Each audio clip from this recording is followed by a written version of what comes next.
Hello people and welcome to the NEPodcast, and with me today is ShadowRockZX. Hello sir.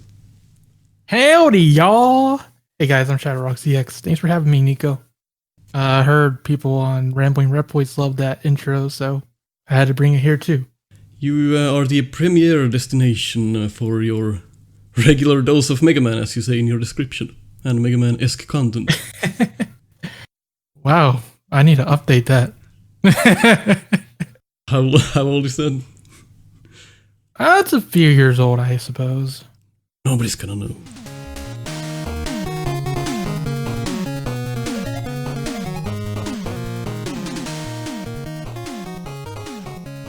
So you are covering Mega Man news.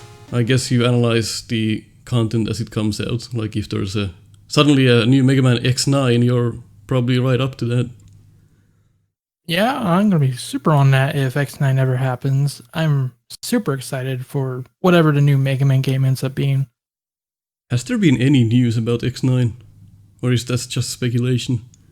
It's speculation right now. All we know is that Mr. Tsuchiya said that Capcom at Japan is working on the next Mega Man game, and that's about all we know.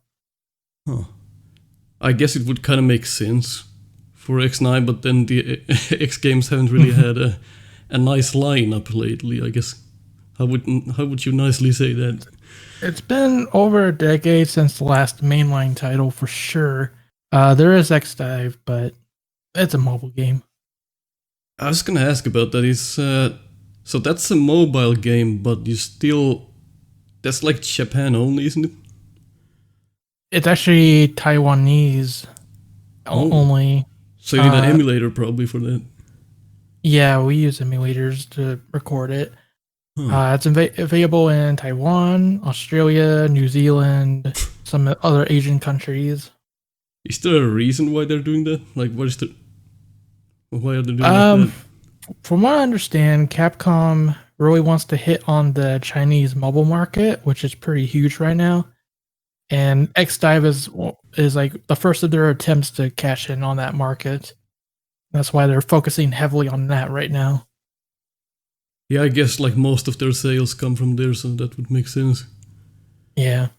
I'm not sure what like the younger generation thinks about Mega Man. Like anyway, like how did Mega Man 11 do for like teenagers really play that and enjoy that? Even though it was kind of like it had the shop, it had things that would probably make younger people more excited about the game.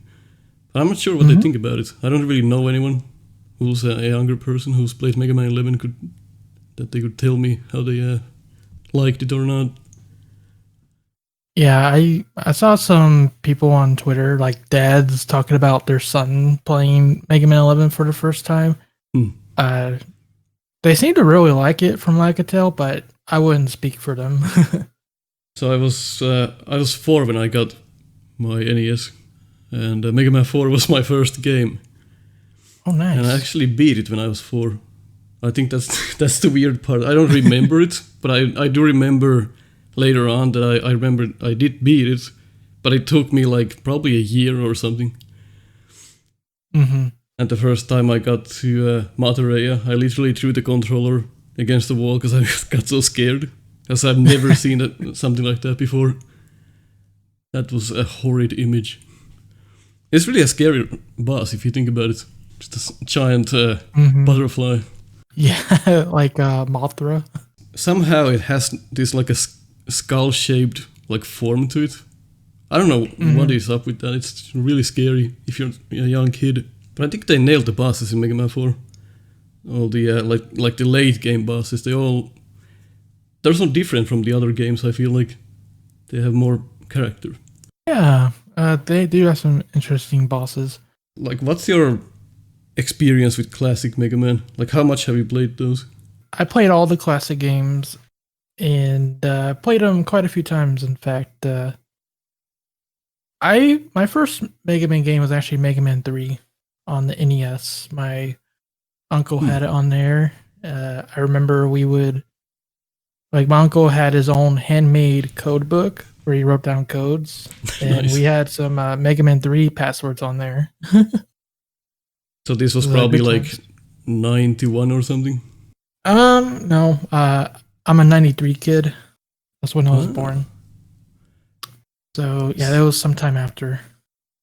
So that's interesting because in Finland we got the NES, at least I had it in 92, pretty late. Mm-hmm. And I never knew anyone who had the Super Nintendo. I only knew that people went from NES straight to PlayStation. I didn't know anyone with the SNES. Oh, wow. Not a single person. Yeah, my family went from NES to SNES to PlayStation. And N64. That's probably the typical way. Yeah. I played pretty much all the consoles, but I did not grow up with Sega consoles. So I don't know much about them. Yeah, one of my friends had a Sega and the Sonic, I guess Sonic 1. And I played it a few times and I'm like, this is garbage. I just didn't like it at all. And I still don't like Sonic. It's just way too fast or something. For some reason, for me, it's just way too fast. Like if I run, I get hit. If I go slowly, I can't make it past the loops. It's just frustrating. Yeah, my journey was Mega Man 3 to X1, and then I don't know if I played any other games, maybe Mega Man 4 and 6. Otherwise, it was really Mega Man X5 that made me a hardcore fan because I was really interested in the story of that game. Oh, you got lucky. They're all about the story then. Yes. I hope you enjoy the story when we get there. Oh, I will. I'm gonna have to do it on my own evaluation. I'm gonna have to do the whole voice acting thing, but there's gonna be quite a lot of it, I guess. It's like a book. Mm-hmm. Mega Man, watch out for the pit. Oh yeah, that's easily one of the problems of X5 for sure. Also, I was gonna mention my curious way to the NES. So my dad was a truck driver back in the 90s, and he would visit a lot of countries, and one of those countries happened to be Germany. And back in the 90s, electronics and things were super cheap there. So he would get all the toys and games for me from Germany and import them in. And one of those things happened to be the NES, but it was the Famicom, and it was a clone console. So that was my first NES experience. Nice. And with that, I got Mario 2 and something called Brush Roller, kind of like a Pac-Man clone. I'm not sure if you've heard of it or not. I don't think so. That's a Brazilian game. I don't know how it ended up in Germany, but that's what I got. And it came with the adapter, so you could play the normal NES games, because those Famicom consoles needed that.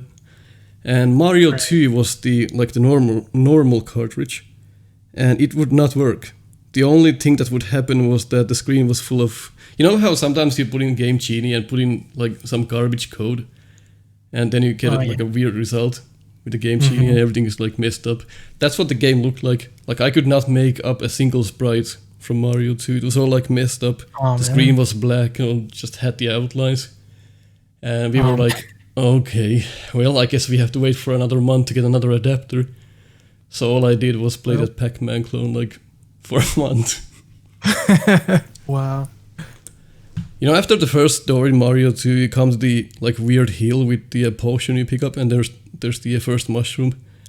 That's how far I made it when it was broken, because I only saw the outlines. I was like, this is gonna be great someday when I can actually see something.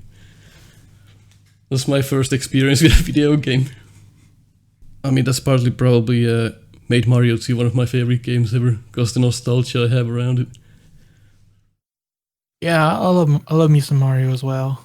I remember playing, Mario 1, 2, and 3. Me and my uncle liked to play Mario 3 co-op. And we even beat the game together that way. Of course, using the warps, but hey, we've still felt proud of that. Yeah, it was an accomplishment, no matter how you beat it back in the day. I mean, games used to be difficult. Yeah. Yeah, that last world in Mario 3 does not play around. No, it's forget the enemies. Here's 10,000 cannonballs. Yep. Of course, now that you play it is much easier, but back then it was a real achievement. And then you get past the Bridge of the Hands, and the levels in that next section have some really tricky jumps. Yeah, the Bowser statues with the lasers. Oh yeah, that got me. The final stage doesn't really give you anything. It's like one mushroom or something, and then just a bunch of like dead ends and fake doors. And of course, once you know where to go, it's like 40 seconds long. Right.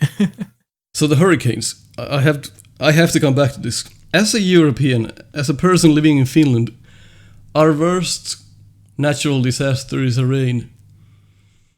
We have nothing. We have no natural disasters. So I can't imagine what a hurricane is like. Like, what is your worst storm experience?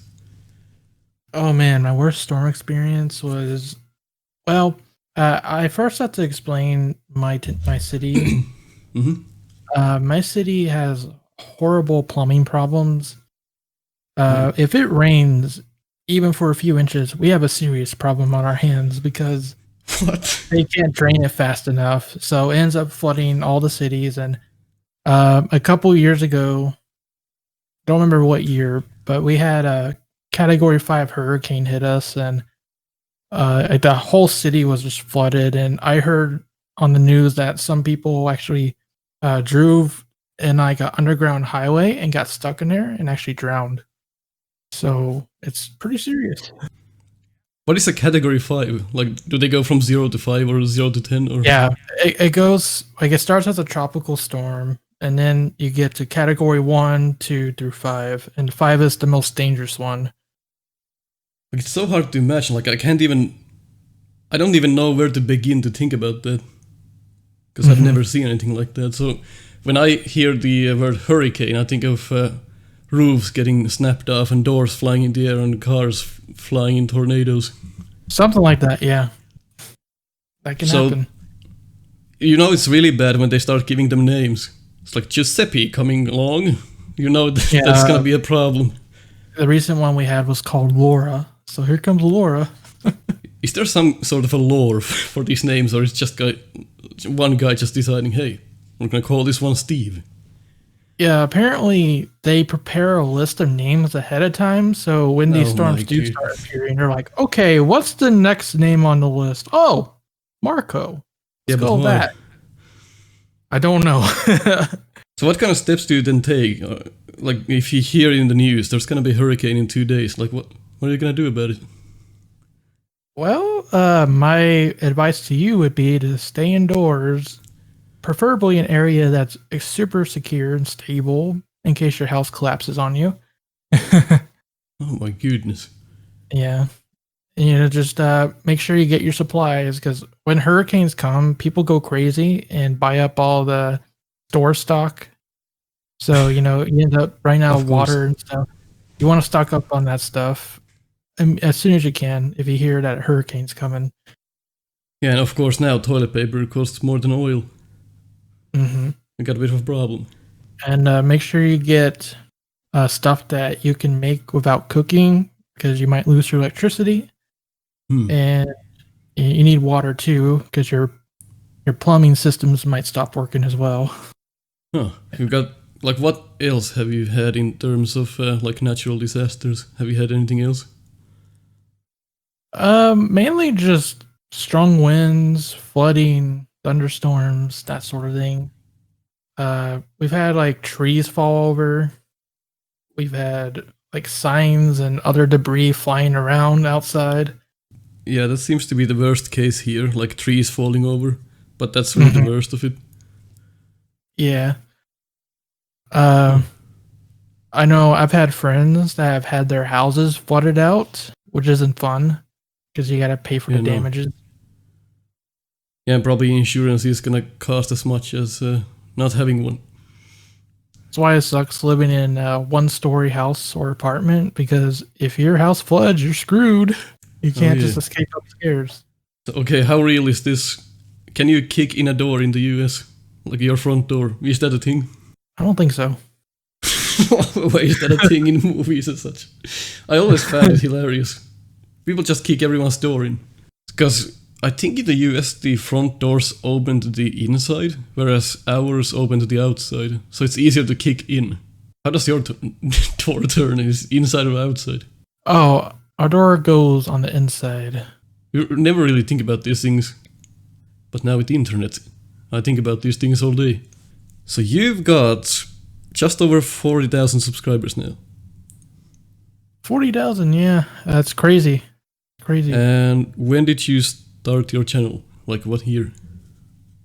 2008. I was I think I was a sophomore in high school at the time. Wow, so I started in 2006, but I didn't really like do much back then. You remember the old YouTube? Oh, I sure do. Rate 5 stars. I miss the times where you could customize your own channel backgrounds. Oh yeah, that was great. I had like wooden panels and that's my background for a long time, and man, that was fun. That's nice. Yeah.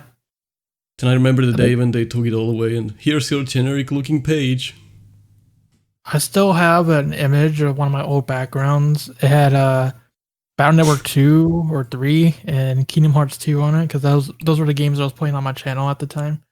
I also have mine. We should probably show those if we can at some point here. I'll try and look for mine as well. I still have that. Of course, when I made my YouTube channel, I didn't like think of it, uploading anything ever, so I called mine MySky88. That still works. If you put in youtube.com/MySky88, it still works. And you can't change it. I have an embarrassing story too.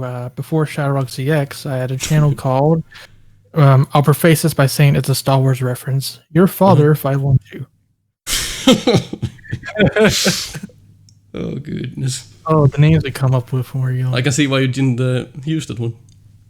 I made Mega Man AMVs on that channel, and that's also the reason why I lost it, because I used Linkin Park music and that sort of thing. Oh. It was super copyrighted. So when that came around, yeah, goodbye channel. Yeah, that if you have, I think 3 strikes and that's it. Mm-hmm. So if you had more than one, yeah. Yeah, so sometime before the channel went down, I started doing Mega Man Battle Network 6 content on there. So I decided to just carry that over to ShadowRockZX, and that's how I got started. Yeah, back in 2006, I think I uploaded 2 videos. The other one was Best NES Music Themes.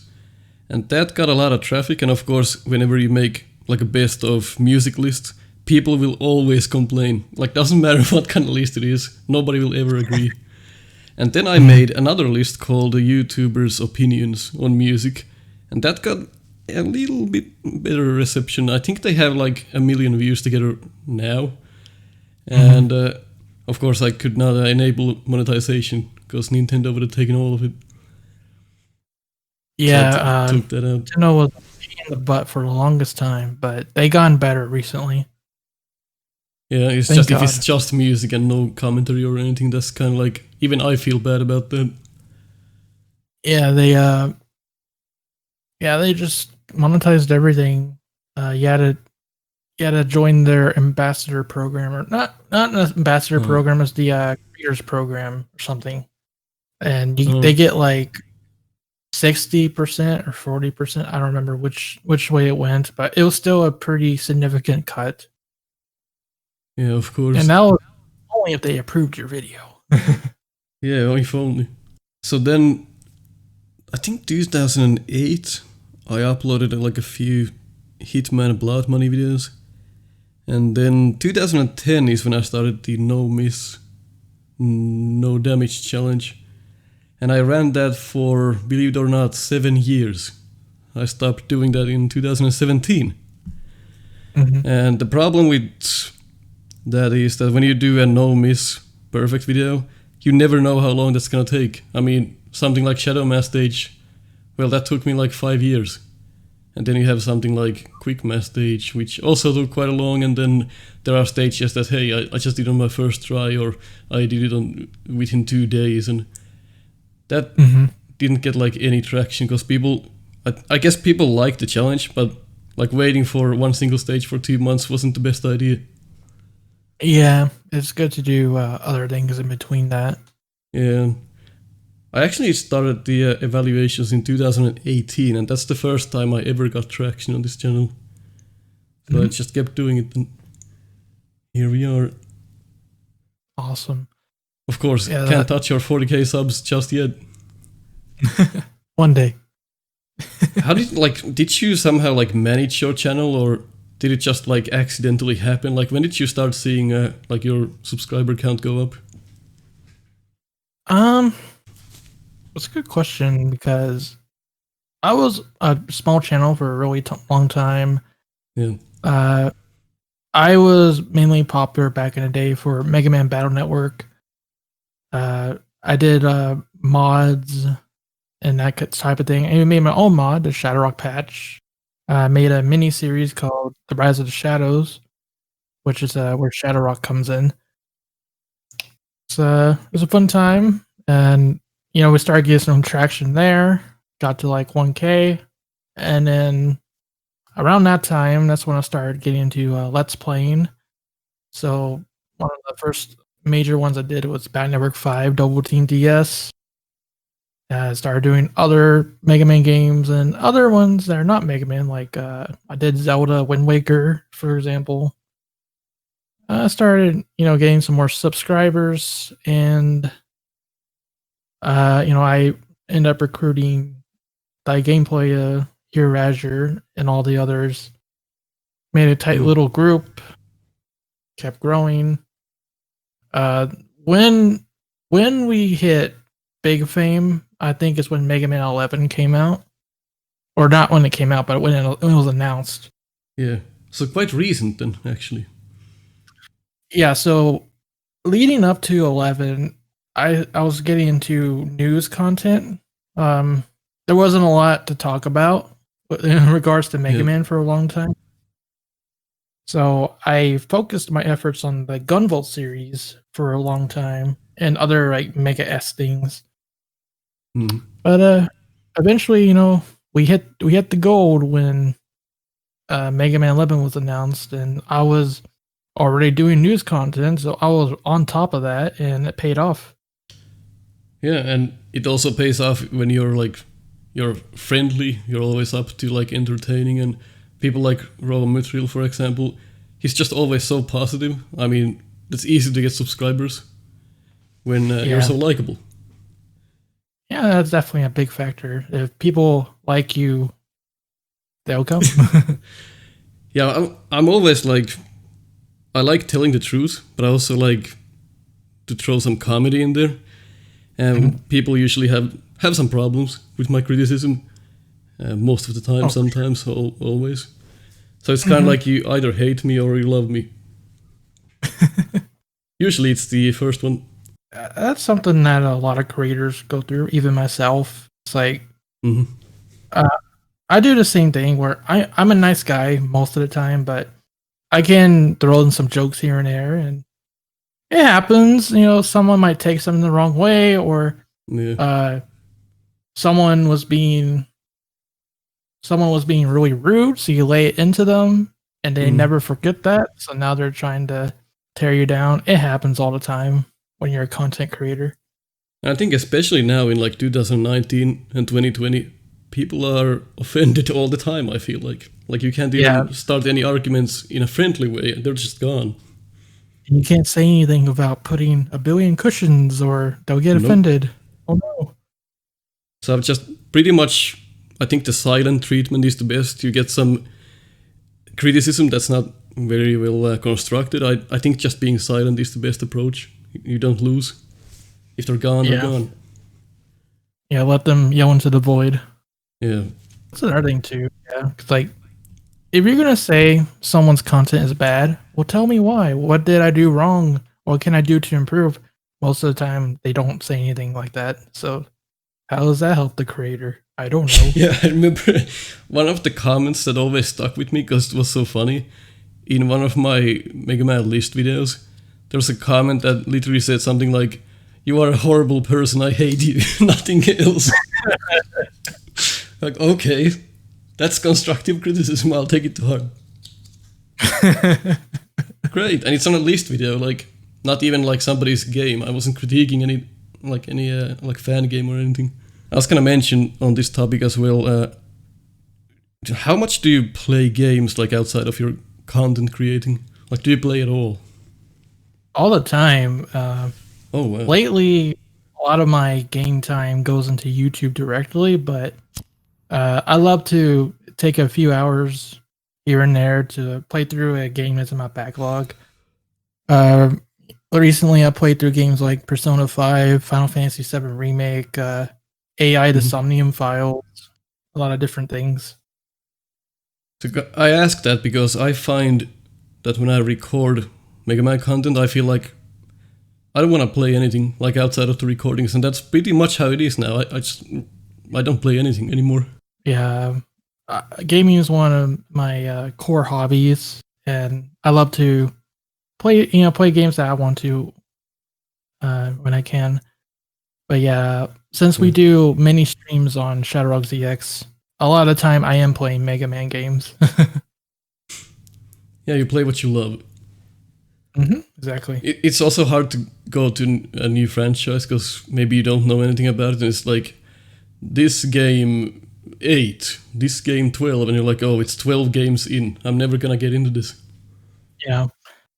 Yeah. For me, when I discover like new games I might be interested in, it's usually through YouTube video or word of mouth, Twitter, whatever. Yeah, nowadays And people just watch somebody else play on Twitch and they don't even have to buy the game. yeah, that's definitely what we do too. We play Mega Man games, so you don't have to. That's what I said about the fan games. I tried them so they don't have to try them. And now suddenly there's like 25 Mega Man fan games with 0 stars. Oops. Should I let somebody else try them? Oh man. But that's like one of the problems with like having gaming as your career too. It's Yeah, because it becomes work. you don't have time to play other games. Yeah, sometimes I do feel like I'm working when I'm recording, even though this is my hobby. Like I'm not doing this full time. I still have a job. Right. It does feel like work sometimes because you're like, I have to pump those videos out every 1 to 3 days. I have to do this. Yeah, it really does. Like people tend to underestimate how much goes into YouTube content. Hmm. Like it's almost a full-time job in itself. Yes, it is. Mhm. The amount of hours I can waste an evening, like even thinking about new ideas and editing and then publishing and making the tags and putting in the titles and making the thumbnails and checking the analytics, and it Yeah. just gets all over the place. So I had that problem when I was in college. I was part of the video club because I was in the video degree, Hmm. and we had a dean that just didn't understand what goes into making videos. You know, they're always trying to like cut our budget or something like that because they just don't get it. Oh, Which yeah. it's not a bad thing per se if you don't get it, but at least try to understand. That's all I would ask. It's like, why is it so expensive? Because it is. Yeah, it snowballs pretty much. Video in itself is extremely expensive hobby. Yes. Especially if you do like camera stuff. You actually you Yeah. present yourself, and that's gonna get quite expensive. Like, and then you don't really know get- when to upgrade. You gotta get the camera, the lighting, the like. If you're gonna do a green screen, you gotta set that up. Microphone. Yeah. There's a lot. But if you wait for like to get all of those things, you wait to get that $5,000 or however much you need, then you're never gonna start. You gotta start Right. somewhere though. Yeah. That's a great point. Like, if you don't have a lot of money or you don't have all the fancy equipment, do not worry about it. Make that content like now, because like you said, if you don't start, you never will. Yeah, that's kind of the problem I had for a long time as well. Even though I don't have any cameras or such, I was like, nobody's gonna watch this. Nobody's gonna care. Yeah, even if you don't have the greatest mic in the world or whatever, the content should speak for itself if you truly believe it's going to be something great. And even now, like the Blue Yeti, which is what I still use after like 5 years, it's one of the better microphones out there. It's under $100. Yeah, Blue Yeti is a great microphone. I've used it for several years. I've only just upgraded this year. I was using the Blue Yeti before that, so I never could get the like the audio I desired, I guess, from this mic. So I've been using the equalizers a lot on software side. Yeah, it's a good plan. I was saying when I had the Blue Yeti, I would do all my post processing and editing, but I know like some people also use Adobe Audition to process their mic in real time. That's not a bad plan either. Yeah, that's exactly what I'm doing. I used to do it post, but then I was like, this is just an extra step that I have to do every single day. I was like, I'm done with this. That's one reason why I got this new mic set up. I have a Go XLR amp now that does all the processing for me, and it's working out really great. Yeah, one problem that I can see with this software thing is that when we're doing a podcast, for example, my voice comes in probably 2 seconds late, so that can result in like we're talking on top of each other because you're getting my voice late. That's the only problem I've had with this so far. Yeah, because it's processing, you get some lag. Whereas with my hardware solution, there's no lag that I can tell, so that's great. Yeah, I'm saving that $100. I'm using software. How much did the all of that cost for you, the microphone and the amp? Well, you see, there's a thing that came out recently called the Trump Bucks, the stimulus check. Oh, I see. That's what I went into upgrading the setup. Yeah, like tax returns and something like that. Yeah, it's like $1,200. So I was like, I got this. That's the Shure SM7B. It's a $400 microphone, but this is the microphone you see in like professional setups for podcasting or music recording and that kind of stuff. So I was like, yeah, let's get that. And the Go XLR cost me like $250 maybe. I think that was what it was. It's the mini version, so the full size version is $500. I was like, I don't want to pay that much. Not that it was available anyways. Yeah, that's great when you record locally, but then we have platforms like Discord and they will eat some of that quality away. And that's why we use Mumble in Snupsters has worked well, because that's like a maintained server that is being held up for us. And I find Mumble is somehow better at audio than Discord. I'm not sure why, but it just is. I mean, the interface and everything is it's ugly, but it works. So the original question I had was about if you played video games outside of recordings, and I asked that because from a younger age, when I was a kid, I never played any games, I guess how you meant to play them. Like, people play games to enjoy them. I was always trying to break the games, and I was analyzing the games as I was 7 years old.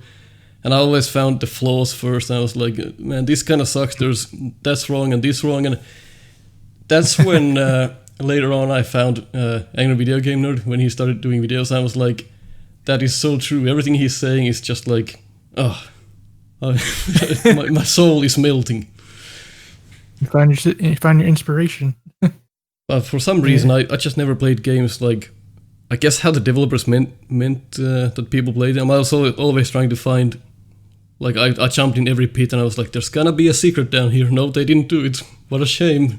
So I was wondering, does everyone do that, or is that just my quirk? Did you ever did you play games for fun, or did you try to break them? I was definitely the one that played them for fun. But before I did YouTube seriously, I played video games all the time, all different types of ones. I was never one to look for flaws. I just enjoyed what was in front of me, and I enjoyed it quite a bit. So, there are often times where I say, I really like this video game, and then someone will tell me, "Whoa, that game actually sucks, and here's why." Oh, that's fair. Yeah, that's me. Yeah. It's like you're presenting me all the X games, and I'm like, yeah, I guess it's okay. Man, I love the X series. Oh, I don't. I mean, X1 was okay. X4 was alright. Hey, those are my favorites. Shows that you know your games. Yeah, it's only really recently when I started reviewing things for YouTube that I was looking at games more critically, and now it's kind of like a curse. Like, when I notice something wrong with a video game, I can't forget it. I feel like lately people have really started to do all the criticizing. Like that really wasn't a thing. Like when I was a kid, I didn't know a good game from a bad game pretty much. Even though I still analyzed them, I was like, they're all the same. Yeah, like when you're a kid, you don't really think about those things too much most of the time. So you're like, oh man, this is so cool. And some people still blame me for the fact that I started up the Mega Man 2 hate. Like people still think that like that was all me. I was saying that back in like 2006 when I was talking about Mega Man with some friends and whatnot, and they thought I was crazy for saying Mega Man 2 was bad. I still think it's bad, but I still think it was an important title to have. And now when I made the like Mega Man 2 evaluation, people are like, you started the train hate. Now everyone hates Mega Man 2 because of you. I mean, I just brought up like a valid point. Yeah, it's like Mega Man 2. Yeah, it's iconic. There's good things about it, but there's a lot of problems as well. And it's the problems have always been there. People were just recently starting to realize that. Yeah, it's like my biggest problem was the fact that the end game stages, they're so short and there's like one enemy type per stage, and it's like, how can you still say that this castle is better than Mega Man 4's? I mean, opinions of course, but like critically looking, if you compare Mega Man 2 and 4's like castle stages, like there's no competition at all. Yeah, like it's one of those things where without Mega Man 2, Mega Man may not have been what it is today, but at the same time, it's a flawed game. It aged badly, I guess is what we're looking at. Yeah, you know, just because a game is like paved the way for better games doesn't necessarily mean it's the best game of all time. Yeah, I still love it that it exists, but I don't love to play it. Yeah, my biggest problem with that game is Boom Beam Trap for sure. Oh yeah, that's just like a kick in the nuts. And the main adventure, the 8 Robot Masters, that's a lot of fun. Then you get to the Wily stages and the quality goes. Yep. You're like, here's all these walls you break with your new acquired bomb. Oh, here's this boss that you need the bombs. You need to use that for the boss. And then you either fire them or just game over. Yep.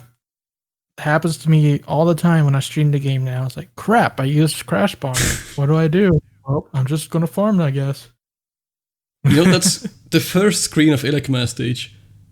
When I was maybe 6 or something, I played it with my friend, and it took us the entire evening to make it past the first screen. Like, we just couldn't make it.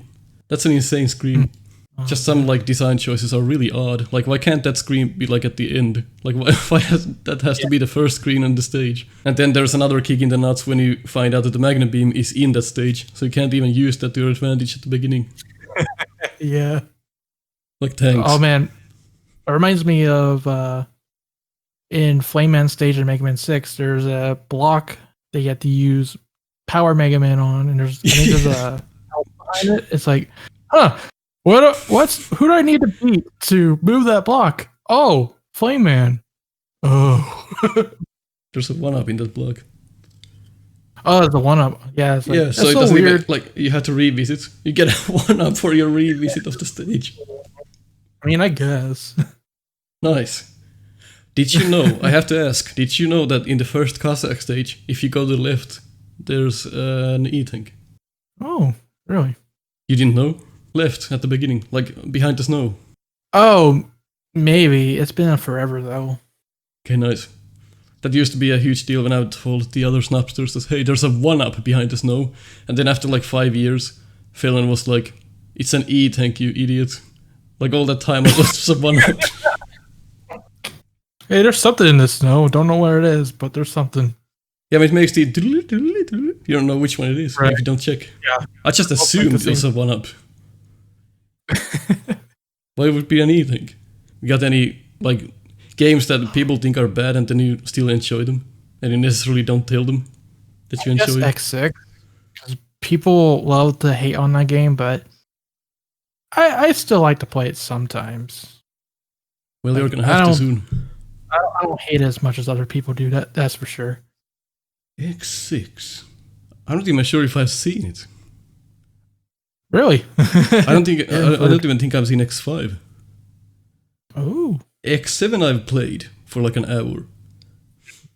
So there was a gag about that. So one of the newer Snupsters back then, Ladies Mail, she said that if I give you $40, will you play X7 for an hour?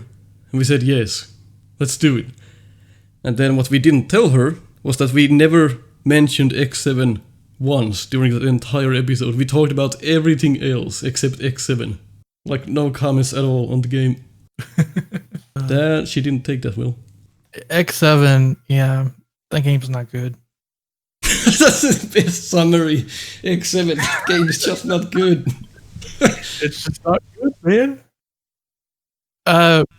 Really, if anything, yeah, the game itself is trash, but what's even worse is how they portrayed X.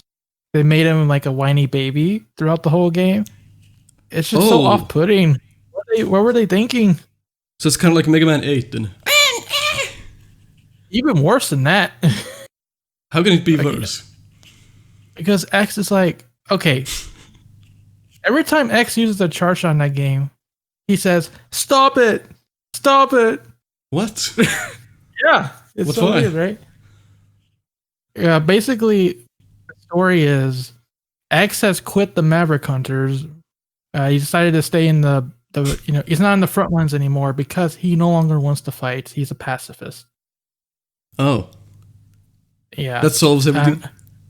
I mean, X has always been a pacifist, but he always knew when words aren't when he was enough. needed, I guess.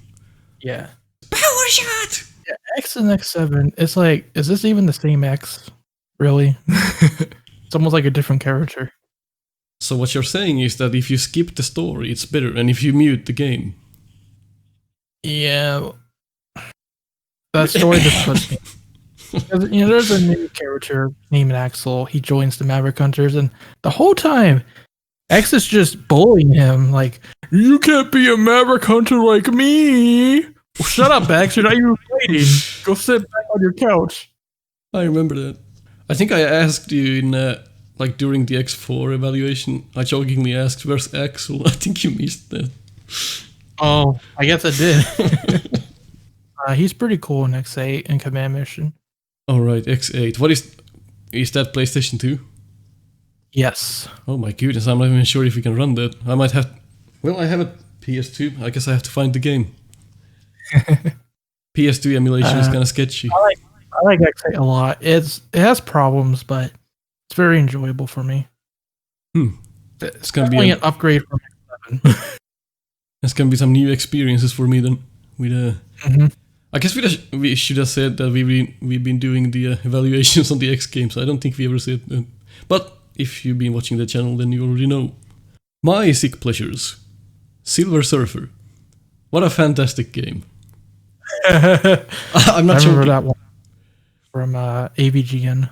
Yeah, when I saw that game, I had never seen that before. I was like, this can't be that hard.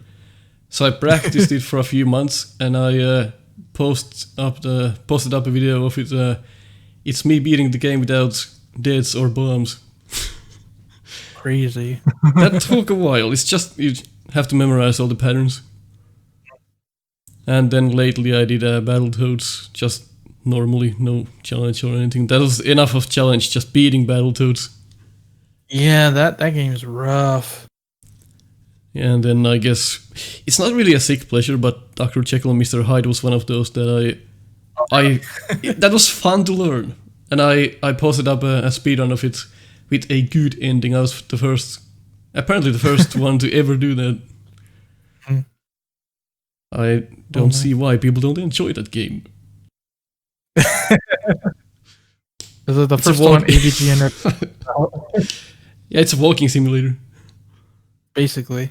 But it's also like no other NES game is like that. Like I can't think of a single other game that's like Dr. Jekyll and Mr. Hyde. Yeah. Probably because it sucked. Probably, but it also has like weird art. And like the whole game is so strange in how it's like planned out. Yeah, and it's like if you take too much damage and you go backwards. Crazy. Yeah, pretty much. Then you have to like juggle between Jekyll and Hyde, and now you kill yourself with Hyde to make it back to Jekyll, and you kill yourself with Jekyll, and Mr. Hyde gets further. It's like a tug of war between progress and no progress. Yeah, it's strangely fun, so I guess that's still a sick pleasure. And then I guess nothing else comes to mind. I didn't have that many games growing up. Like when you were a kid in the 90s, I guess most kids had like maybe 5 to 10 games, and that was pretty much it, and just played them over and over again. You know what I was always wishing for? Bubble Bobble. Never got it. Oh man, that game's fun. It is. Until you played hard. for 100 stages. Oh man, yeah. That's always a pet peeve for me, is when the game only has one soundtrack. Like Ghostbusters. Like, yeah, I'm just gonna mute this.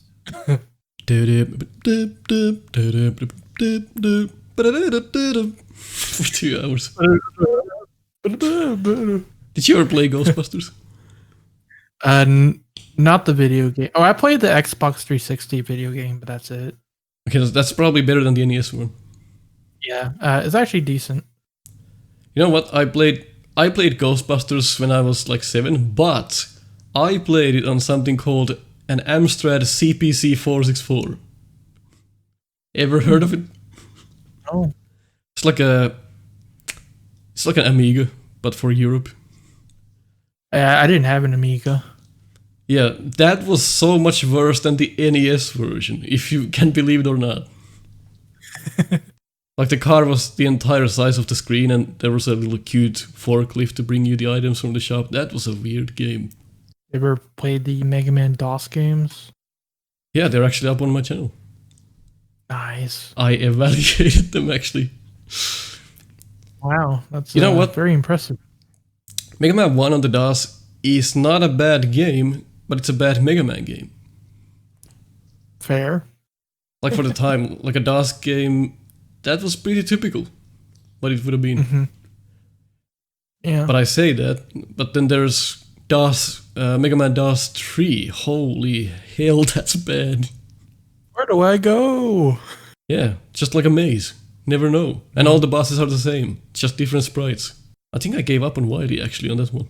Someone in my chat would always be like, "Did you know that Torchman was in Mega Man DOS?" Oh, good. Yeah.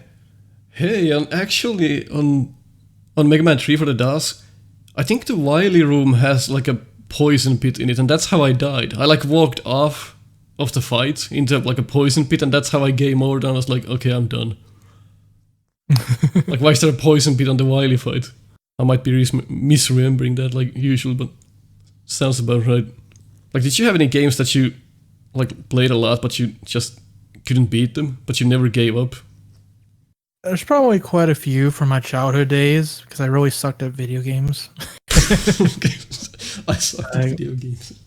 I remember like Goonies 2 is one I tried a lot, but never could get like anywhere. I will say I've never beaten Mario 1 or 2. What? Interesting. Yeah. Oh my goodness. How far did you make it? I don't remember. I know I made it to like maybe halfway through Mario 1 because I used the warps. Oh. But I just never played all the way through to beat it. Yeah, I suck at Mario 2. So I was trying to get far in it not too long ago, and I was just doing horribly. Well, do you remember the crab boss from Mario 2? Maybe. Or the three-headed snake? Okay, I remember the three-headed snake. Okay, you probably made it like halfway through.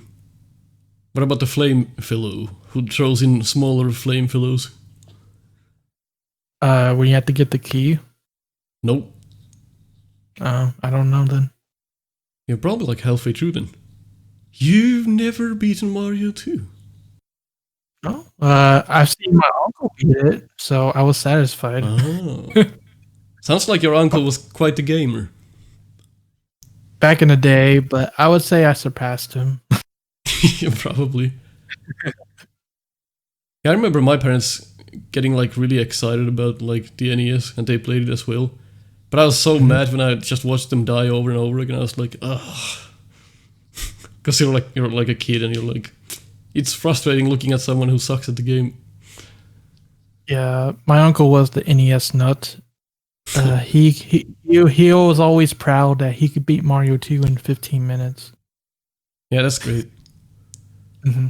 I used to have like a kid across the street from my place back in the day, and he was like the NES wizard. He knew absolutely everything about any game. Like, I would just ask him questions. He was like, "Oh yeah, that's how you do it." Probably had like Nintendo Power or something. Even though we did not have a Nintendo Power, but we had like a Nintendo magazine. But that reminds me of another one. I love the Legend of Zelda series, but I've never beaten Zelda 1 and 2 on the NES. I never really got into Zelda. It's kind of like, it's not really my style, but Zelda 2 I found excellent. Zelda 1 though, not really a fan. It's just like, I've beaten almost all the Zelda games except for those two, because I feel like those are the ones that didn't age as well. Yeah, you kind of have to have nostalgia for Zelda 1, I think, especially. Mm-hmm. Yeah, because like a lot of secrets you just have to know about or look up a guide. Yeah. NES hard, huh? Gotta sell more of Nintendo Power. And Mega Man 1, I got stuck on the copy robot, but I was like 7. That's how difficult games were back then. Couldn't beat most of them. Mm-hmm. Yeah, because back in the day, the games are pretty short, so they made it harder to compensate.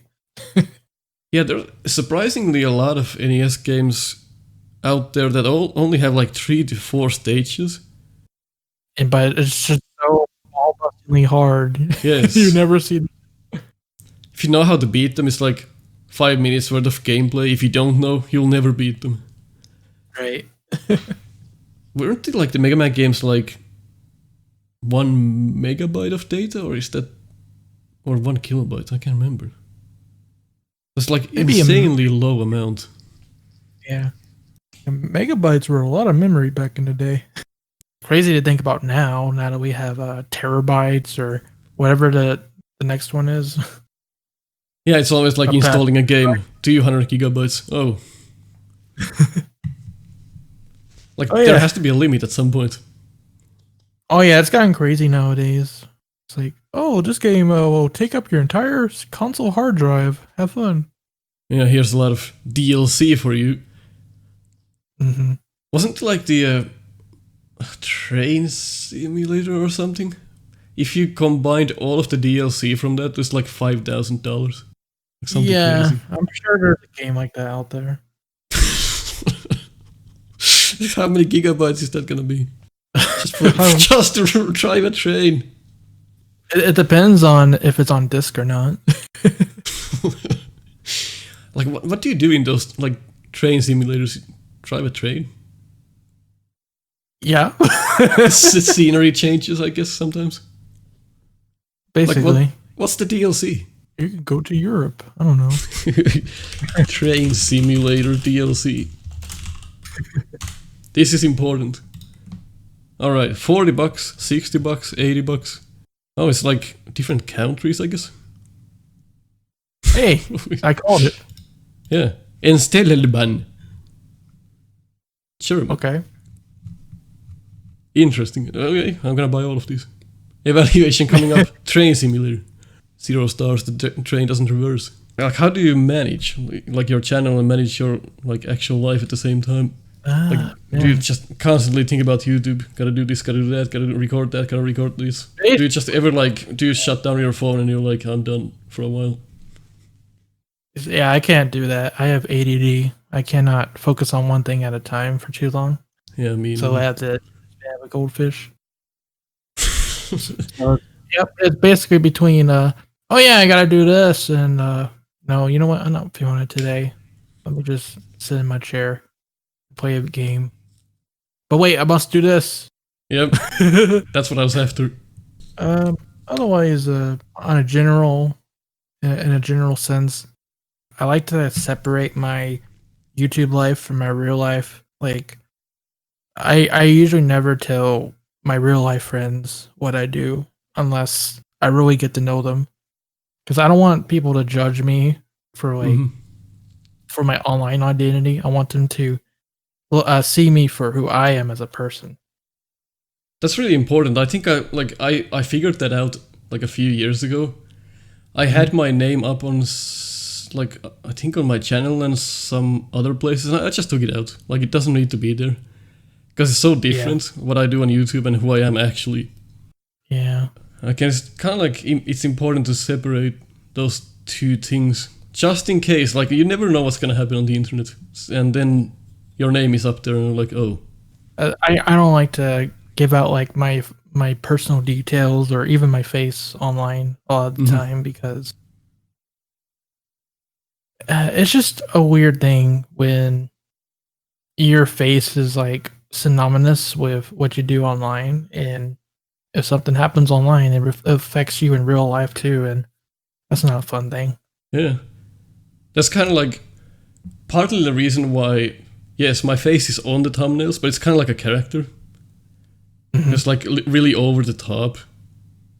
And there's a meme about the sunglasses. Nobody's ever seen my eyes. That's kind of the thing. Yeah, that's a good one. Gotta make it funny somehow. Right. It's like that's what AVGN does. Like it's just a character. In real life, he's like the sweetest guy. Yes. From what I heard, at least. Anyway. And of course, I still stand behind everything I say because it's still me. Like I'm not a character. It's still like it's really me. But I'm not like pushing my real name on your lap. Right. So if you really want to know like who I am, you can probably pretty easily find my actual name. But it's not out there that you can just see it. Like I'm sure if someone tried really hard or they're a super hacker, they could find you.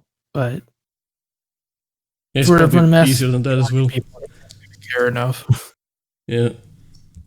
Like even like when I do have a Facebook page, but I don't really use Facebook. It's only like I use the messenger between a few friends, and I never add like anyone I don't know. So it's just my closest friends. And sometimes I get people are trying to add me as friends. Hey, I saw you on YouTube, and I'm like, not gonna respond.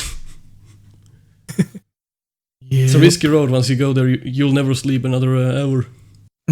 Like I've heard horror stories about how, people that put themselves out there online start getting stalked by strangers at their house. I'm like, dude, I don't want any of that. Yeah, there's a benefit for living in Finland. I don't really have an audience in Finland. I think like 2 or 3 subscribers I have, they are Finnish. They don't even know where I live, and they shouldn't. Yeah. But that's a benefit for living here. Most of my audience is from like Brazil, US, UK. It's not even like nobody in Finland knows Nico Evaluates. Like absolutely, pretty much nobody. Well, I know you. Yeah, you do, but you're not in Finland. That is true. At least I hope so. Suddenly you're my neighbor. Hi, neighbor. All this time I could have seen you through the window. That would be weird because I live in the woods. That would have been pretty scary though. Oh, that would be creepy. Wait a minute. Like all my life I've been living in like small cubicles, and now for the first time actually owning a house and living in the woods, nobody around, it's like this is what I need. That's interesting, yeah. I hate people. It's okay, me too. I think the society is kind of going that way. I mean, people tolerate each other less and less. Yeah, especially nowadays, the pandemic and everything. Yeah, it's become really strange. They're pent up, man. And an unpopular opinion on that, you know what, I'm sick of hearing the US. Like, I'm here, I'm not in the US, despite me getting news about the US every day, like every 5 minutes, like on the local papers, like US did this, US did that. These people are taking the statue down. I'm like, why do I care? See, if you're getting tired of it, think of how we feel when we see that every. You can't even look at your phone. Can't even open the TV. You can't even open your phone about, oh, Trump did this today. And There needs to be like a filter for that. yeah. You could filter things out. I guess Sure you can. RSS feeds could do that for you. America is absolutely crazy, but that's a topic for another time. Yes. I'm gonna say though, I always pictured the US is kind of like, I don't want to take any part in that. But now, especially now, I'm like, okay, I'm gonna take even more steps back. Don't want to like talk about any US topics. Don't want to even touch that. And then, Okay, because when you do, people get angry. Yeah, and there's like all the politics and such. Like it doesn't really exist in that way here. Like we don't talk about the politics like at all here. It is absolutely toxic here. You say one thing, and all of a sudden, like half the people in the world hate you. Oh my goodness! I just saw the 8-bit Dove controller on my table. I think we discussed that on like the Snupster episode. You have one as well, don't you? Yeah, man, it's awful. Yeah, that's what I was like gonna say. The buttons feel good. The sticks are all right. The D-pad, though, why? Yeah, I don't get why a lot of YouTubers are like recommending the controller. Are you nuts? Like you get that controller for like retro games, and yeah, it was made for retro games, and you can't even play Mega Man with it. It's like I tested this. I was using it to play X-Dive for a little bit, and I was saying it on stream, like, okay, guys, look at this. I am rocking the D-pad left and right, back and forth. You see me stopping as I'm going left? That's not me. That's the D-pad. Yeah, when you press right, you can accidentally activate down and up at the same time, and then you're sliding accidentally or climbing ladders. Yeah. It's like I can't, if I'm on a right wall and I'm like wall kicking up there, I can't just go ahead and press left to like dash off to the left. No, my character stops halfway through the jump because the D-pad is just awful. You know what I heard is that Nintendo has the patent for the D-pad, and that's why companies are having a hard time like replicating that. Of course, Microsoft with the Xbox One and Elite controllers, they did a fine job, and like Switch and all those, of course, they're Nintendo. And then what other major D-pads are there? I'm not really a console guy. I guess all the major ones work, but then when you have like companies like 8-bit Dough and like smaller companies, they can't do anything about that. It's just they have to get close enough, but not too close to get a lawsuit. Well, now I have an adapter to use my official Super Nintendo pad, so maybe I'll try that sometime. You can actually swap the D-pad from that to the 8-bit Dough controller. Nice. I know, like, there's a tape mod as well. Yeah, I was taping mine for about 2 weeks. I taped the board, and then I used the Dremel to cut the D-pad from underneath, and I made some mods, and now they work. I mean, I shouldn't have to do that just to make them work. Yeah. I don't know what they were doing. I don't get it. Like, why is everybody like recommending them? I was watching YouTube reviews, and everyone's like, "This is the best controller ever." And I'm like, "Oh, nice! Finally, a good retro controller." I get it, and I'm like, "What are you talking about?" See, the thing is, like, besides the D-pad, the controller feels really good to use. Yes. It's just, if they'd fix that D-pad issue, it would be the perfect controller. Yeah, I just don't get why. Like, maybe they're paid like reviews or something. Like, why would people say they're good? I mean, I've seen reviewers talk about the D-pad issue as well. They'll just say, "Oh, you just tape it, and you're fine." Yeah, well, you shouldn't have to do that though. Yep, right. I bought 2 of those for my Raspberry Pi, and I had to mod them. And I'm like, why do I have to do this? Like, not everybody's comfortable opening up their electronics, you know? No, and surprisingly enough, I was like, surely everyone does that, but I was shocked to find out that like a few of my friends had never opened a controller. I'm like, oh, I guess that's not too common. So people are just afraid they'll mess up something since they're not used to it. Yeah, but they're already messed up. Whoa, nothing to lose. But I always I've tinkered with a lot of electronics. Like when they go bad, I'm like, okay, I'm gonna figure out what happened, what's wrong, and I'm gonna open them and check if I can fix them. And usually it's a pretty easy fix. Come to find out. Yeah. I've been doing it recently as well. Especially, I've done some mods on some consoles recently. Like, I installed a ODE optical disc drive emulator in my Dreamcast. Oh, nice. And now I can play on the SD card. Crazy taxi. Crazy taxi. Let's make some crazy money.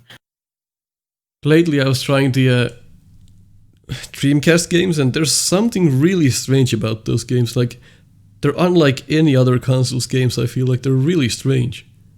Like most of the Dreamcast games. Like I tried a bunch of them, and they're all weird in their own right. Yeah, they're fun though. Yeah, they're fun. They're just really strange. I've only gotten into it recently, but me and my sisters, we've been enjoying some Crazy Taxi. All right. Yeah.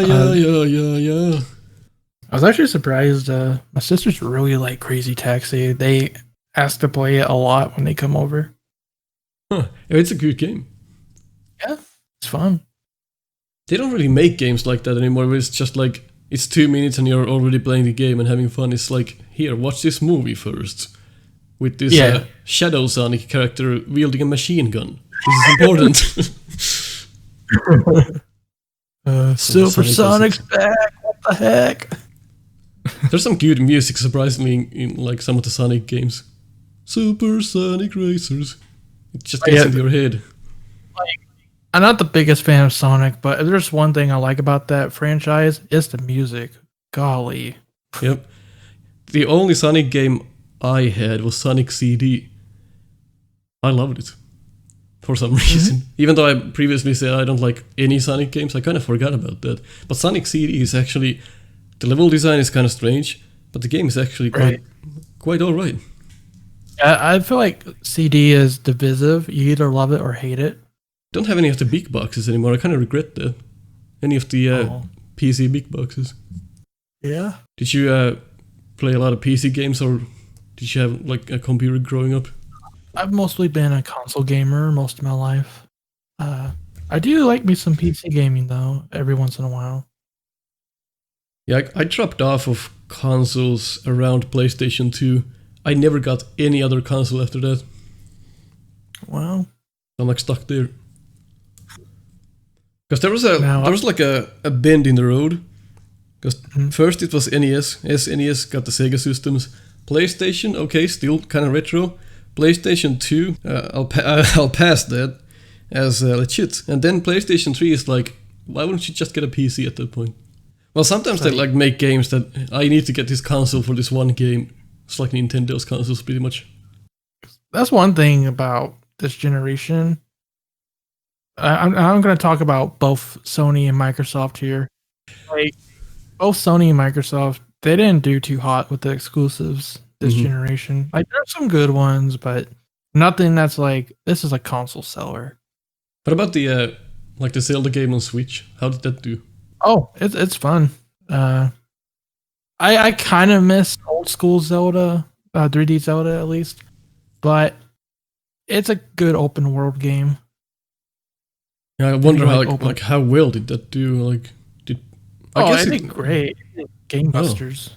So I guess Nintendo is pretty much still the only one who's like doing the consoles and treating them like consoles. Yeah, especially, you know, in the situation we're in with the pandemic and all. The Switch is, from what I heard, is like single-handedly carrying the console market right now because people are home right now. They want to do something or they go crazy, so they buy a Switch. Yeah, and then you got your newest PlayStation, newest Xbox, and that's pretty much like you buy a computer. Yeah, it almost feels like PS5 and Xbox Series X, they're coming out too soon.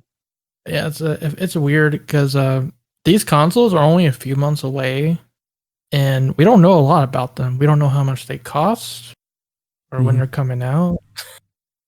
I can't even tell the difference between a PS3 and a PS4. I have no idea what they look like. There's a lot of different revisions too. Oh yeah, like some of them can play the like PS2 games, some can't, or something like that.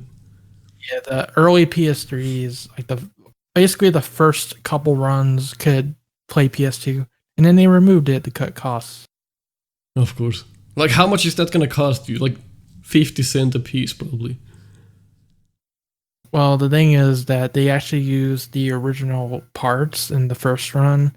Oh they my went god. into software emulating the CPU or something, and then they just got rid of it altogether. It's like, why do that in the first place then if it's that difficult? It's because this is a meme now, but when the PS3 first came out, they sold it for $5.99 US. Oh yeah, that I've seen that, yeah. And people were pissed about that. So they're like, okay, guys, sorry about that. We're going to get rid of the PS2 support and make it much cheaper. Man, I wonder if the PlayStation still have like laser issues. Because when I had... Okay, first of all, PlayStation 1, I had a problem with all of them. You know those little like marbles when you press down the CD onto the... yeah, those marbles would come off. It's like boink, they would roll around inside the... Let me tell you, I've been through many hardships trying to get a working PS1 disc drive. You cannot find one anymore. Even if you buy one, you don't know if it will work. Yeah, then with the PS2, it was like, oh, the laser's bad. On this one, the laser's bad. And on this one, the laser's bad. My PS2 laser actually still runs like a champ, but PS1 is a big problem. Like, none of the lasers work anymore, dude. Yeah, you're lucky if you find one that works. Then there's like the instructions on how you could get them to work is you twist one of those screws inside, like next to the LED, and somehow that's gonna make a difference. And I'm like, well, now I messed that up. It made a difference, but it's still running like crap. So yeah, it's gonna burn the laser faster, is what I heard. Right. But yeah, it's like if you're gonna use then a burn disc, since it's not an official one, you gotta turn up the intensity so it reads it. But if you're gonna use a official disc, you don't need as much intensity, so you turn it down. Huh. Did you have PlayStation 1? I did. So did you ever pirate games? Not back in the day, no. So we had... Okay, the crime has become old. It doesn't matter anymore, people. So we had a modded PlayStation 1. And it wasn't a typical mod. So usually people would... they would open up the PS1 and like modify the board or something like that. And then you would just pop in like a copy of a game and it would just work. But we had a weird thing where... Remember behind the PlayStation there was like a port that you could stick something in? Remember that? Mm-hmm. So we had some kind of like a block, like a card.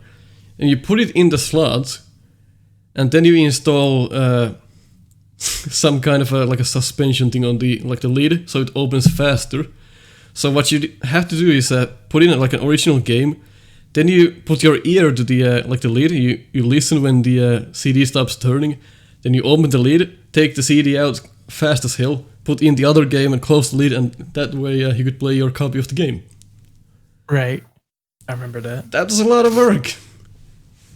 Yes, it was. And then it gave me the warnings like, don't look at the laser, you'll go blind. I was always living on the edge when you tried to play your copies. Yeah, I have that going on my PS2 where I can do the disc swap thing, and it is true. Don't look at the laser. Oh yeah, there was the fat PS2, and then there was the slim one. Both had laser issues. Mm-hmm. Yeah, my PS2 is actually a really good system if you just want to play PS1 games. Same with the 3, but PS2 I think is more faithful. Now, am I crazy if I say that if you play a PlayStation 1 game on a PlayStation 2, it looks different? Because I always felt like it did. I'm not sure how, but it kind of feels like it's from my testing, from what I've seen, the PS2 looks similar enough. Maybe it's for some TV or something. Maybe. Then there were the like if you played an American like version or copy of the game on a European console, I think you were playing it at like 50 FPS or something. Yeah. 50 hertz. Don't get PAL versions of games.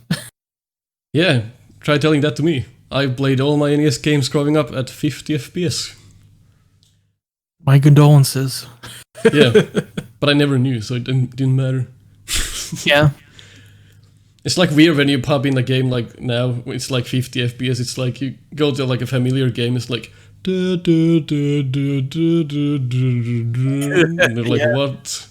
So on the bright side, you guys got the superior video connection SCART, Yes. RGB. So we didn't get that until Component. Like SCART will never die. It's still around, at least where we are yeah. now. I'm an American, and I'm using SCART for my, for my retro consoles. It's like 20 years old now. It's still going on strong. Like everyone's like, use SCART. Yeah, because it's like the best connection for these old consoles. Yeah, it's like a huge block, and it's like we just accept it. Meanwhile, USB-C. It's like cables now, they are so simple, and then you got SCART. Big old box pins for days. Yeah, it looks ridiculous when you put that into like a flat screen TV. Yeah, I didn't even have anything like that. I just had to use an upscaler. And then you got the frame meisters and whatever you have for making the OS, which is like the competitor to the frame meister. Like I never people always say like there's huge lag on games when you play them on a like flat screen. I guess I've had good luck because I've never noticed that. Maybe if I put in like Battletoads I'd notice, but it's not like anything bad. Different people are more susceptible to lag than others, and it really depends on your set as well. It's probably like you get used to it somehow. You just don't notice. You like learn it in 2 seconds. Yeah. It's kind of like online games, you got that lag and then for a few seconds it's disorienting, but then you get over it. I do notice the difference when, say, I'm playing Mega Man X on the Legacy Collection, then I play it on my original SNES, and I'm like, man, this feels noticeably more responsive. Gotta say. What is your take on the Legacy Collections? I think Legacy Collection 1 is pretty dang good. You got the rewind, you have the turbo function that gets rid of the in-game lag. I like that stuff. Legacy Collection 2, I think it's okay. I haven't played it in a while, but I think it was alright for the most part. Though it's weird that instead of save states, they have checkpoint saves. And I think save states would be better. But that's not too bad. X Legacy Collection, they made some questionable changes. Like in the X4 intro movie, they got rid of the general salute for obvious reasons. Oh, okay. Oh my god. They put some like weird effects on it too to make it look different from the original. I don't know. Games used to be really strange. Like sometimes there's the NES game, the Russian Attack, which sounds like a Russian attack. Like basically in scenes where there's a lot of flashing bright lights, they darkened it. Oh, nice. Yeah. Well, probably because seizures. Mm-hmm. That's the idea. Like I'm sensitive to like blinking lights and flashing lights, but I'm not epileptic. But I feel like I'm dropping out of my chair. Yeah. It's like That's good. Oh my god, Mega Man 11. Fuse Man. Yeah, Fuse Man. I can't look at the fight. I literally can't look at that. Oh wow. So when I was evaluating the game, I beat it with my eyes closed. I can't watch that. Oh my goodness. It's way too flashy. So I asked about the Legacy Collection because you might guess that I don't really like them. As usual. So I don't really know about the other Legacy Collections, but the first one Because people got really excited. They're like, oh, Legacy Collection with all the classic games, they're gonna fix them right up. And I was like, they can't do that. They don't even have the source code anymore. Like, how are they fix the games? People got really excited, and I was like, nope, not gonna happen. And then there was the news about the leaderboards. People were like, yeah, we can finally compete. And I was like, they're gonna be hacked in 2 days. Well, they got hacked in 2 days. And I think the weird part about this is that, okay, they say they made the emulator, unless they used like some kind of free source thing and then they just slapped some things on it. But so they're basically using an emulator, and when they don't have the source code for any of the Mega Man games anymore, they probably just got the ROMs off Google and put them in, and they're selling it in Steam. I'm kind of like, that's kind of questionable. But hey, you're still supporting Capcom. It depends on where they got it from. They got it from their own vault, or who knows? Yeah, I don't think they have it anymore. Well, but they can keep the ROM around even though they don't have the source code. But it felt so funny to me. It looks like, let's get this emulator and ROMs from Google and sell it. Well, you have to keep in mind too. Sometimes they do store these things in behind the scenes because, like, where did the English American version of Mega Man: The Wowie Wars come from? Because it was only on that Sega online service, and then it was lost forever when it shut down. And then they came up with it for the Sega Genesis Mini. So that's really interesting. But it's like, even if they have it like stored somewhere, it's just really hilarious to think about that they're actually like, it's just an emulator with ROMs. It's just really hilarious to me. It's like you could just pop in an emulator and play ROMs. For all these collections is really just accessibility. It's like no one wants to hook up that old NES to play Mega Man. Yeah, and then there's the like, I don't want to pirate the ROMs and whatever. Yeah, that too. It's like, if you want to emulate, more power to you, but not everybody has that opinion, you know? Yeah, definitely. And the other thing that was really, I felt like disappointed about, was that the fact that they have these challenges in Legacy Collection 1 at least, because I haven't seen the other ones, but they have like save states for the challenges, and they save stated before the Shadow Man's fight, and then when you play that, Shadow Man works the exact same every single time, because it's a save state. It loads like the memory the same way every time, so Shadow Man's pattern is the same pattern every single time we play that. And then people went like, well, Shadow Man's super easy, what are you talking about? And here I am like playing it legit, and it's really hard because it's different every time. Oops. It's kind of like the way they did that, they kind of messed up. Mm-hmm. There should have been some kind of like a checkpoint where it puts you before the boss gate, because that way you have different timings when you go in. That all said, I do welcome save states in these collections because not necessarily Mega Man, but other old games, they tend to be extremely hard, and especially as we get older, we tend not to have the patience to sit through those ball-bustingly hard games anymore. Yeah, Mega Man has always been one of those that you really have to put your whole mind and body into. It's not like, I'm gonna plow through this Mega Man game now, unless you're like an expert. Yeah, like people like us that have been playing most of our lives, we're fine, but other people, yeah, they're gonna struggle. Yeah, I still think that, yeah, you probably should have the infinite lives option for people who just want to like go back to memory lane, but I still think that there's something very special about going through the game with like 3 lives and game overs, and you get to that boss with 0 lives, you're like, I have to do this now or I game over. There's something to that still that is really important about Mega Man game to me. I will say something I like about X Legacy Collection is Rookie Hunter mode. And, you know, when we talk about difficulty in games, people like to get mad. Say, oh, they're making it too easy.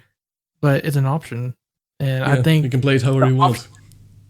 The option is great for people like my little sisters that haven't played much Mega Man. They can actually get through the game now thanks to these boosts.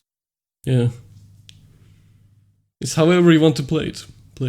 And I think like people get really upset about that as well. Like I've seen on like communities, the people actually have arguments about that. Like it's just an option. You don't have to get mad about it. Turn it off. Don't worry. Yeah. At the end of the day, we're just trying to have fun, and whatever you need to do to get your enjoyment out of a game, what more power to you. Do what you want to. Yeah, games weren't used to be community driven, and now they kind of are, which is a shame because it's supposed to be like if it's not a multiplayer game, it's supposed to be like an experience for yourself, not to go to communities and whine about everything. But that's kind of what it is now. That's the internet in general. Whine about something until they give in, do something about it. Yeah, I'm completely like disconnected myself from most communities. It just ruins my day. Just don't look at that, and you'll have a far better time. Yeah, like when Capcom started firing up with that fan service the next day, people were so angry. Ooh! Oof! What are you doing to my waifus? So let's pretend that there's a great game, a fantastic game that you love, but the developer is a total dick and an asshole. Do you still enjoy that game, or are you like, well, I'm not gonna play this game because I don't like the developer? I'm someone who likes to separate the game from the other circumstances. A great example of this is Mighty Number 9. Mm-hmm. Like, people get really upset about Mighty Number 9, mostly because of the Kickstarter. But even so, like, I agree with them, by the way. The Kickstarter was a disaster. Oh, yeah, totally. But I can still judge Mighty Number 9, the game, on its own merits, not necessarily attached to the Kickstarter. And yes. I say it's an average game. It's okay. I also evaluated that. I think what the worst part about this is they have this really elaborate, I'm joking by the way, tutorial in the beginning, which is press left to go left, press right to go right, and they never explain like the core mechanics of the game. Like you have to go in the options and read the instructions, like a lot of text to understand how to play the game. Yeah. Like, it's a horrible tutorial. It's like, Mighty Number 9 is a flawed game, yes. Like, there's a lot of problems with it, but there is some enjoyment to be had there, mostly from the speedrunning side of things. I think that's where that game really shines, is when you're speedrunning it. Yeah, of course, probably. Not everybody. The Kickstarter just, here's your colored manual. It's colored, it's blue. Wait a minute. It doesn't even fit in the box. That was just the whole thing. Oh my... This is a game for 15 consoles now. Uh-oh. 15 consoles? Oh. You can write a whole book about that Kickstarter. Somebody probably has. Yeah. There's like a YouTube video, Down the Rabbit Hole, Mighty Number 9. Oh yeah. They done it. Wouldn't be surprised. That's hilarious to think about. There's a failed Kickstarter, comes with a game, then some random guy makes a YouTube video about its failure and gets a load of money. Isn't that strange to think about? Yeah, like, sometimes bad press is good press. Yeah, for somebody else. Mm-hmm. Okay, I have a question for you. How'd you get into doing those perfect runs for Mega Man games? Well, I was watching Rome do it. I was like, there's gotta be a way to make this like even more difficult. And I saw that Rome tried to do the like cut man stage no miss, and he was like, I can't do this. And I was like, this is it. This has to be it. Obviously, there's like some stages that you can't do no miss. There's like enemies that you have to like charge and something like that. Just have to make rules around those. But that's basically, right. I was like, I can do better, but still respect the challenge. Right. That's where I lost most of my hair. And I'm grey now. Well, kudos to you. I did Mega Man 1 through 6, 9 and 10 and Unlimited. So I skipped 7 and 8. I'll do 11 one day. Oof. People still keep asking me, like, are you gonna go back? Are you gonna go back to the challenge? Mega Man 11, 7, 8? And I'm like, well, if you wanna wait for 6 months for one stage and one video, okay. Yeah, basically. not like I'm like 50 years old here soon, still trying. I did like a no damage run of Blockman stage when the demo came out, and even that was stressful for me. I was like, I'm not cut out for this. And that's like one of your like most viewed videos I think I saw. Oh yeah, I think it is. I saw that the other day. It's like, wow, that's crazy. Isn't that funny? I did the no miss for 7 years. I got like 300 views a pop, and you do like one. Whoop, 3 million views. Oh my gosh, ShadowRock did a no damage run? Crazy. Life's not fair. My hair. Alright, so I guess per a new tradition, you'll have to give me your best autograph in MS Paint. Alrighty. And then send it to me and slap it on the Blackboard. Good stuff. So that at some point in 5 years I have 3 names up there. It's like ShadowRock 3 times. Thank you for showing up, and it was fun discussing various things with you, and hopefully you'll be back. Yeah, thanks for having me. It was fun chatting. No problem. You've been listening to the NEPodcast. That's gonna be a problem, by the way. It sounds like any podcast, which sounds like it doesn't matter. Any broadcast. In any case, that's what you've been listening to. Goodbye. Rock on.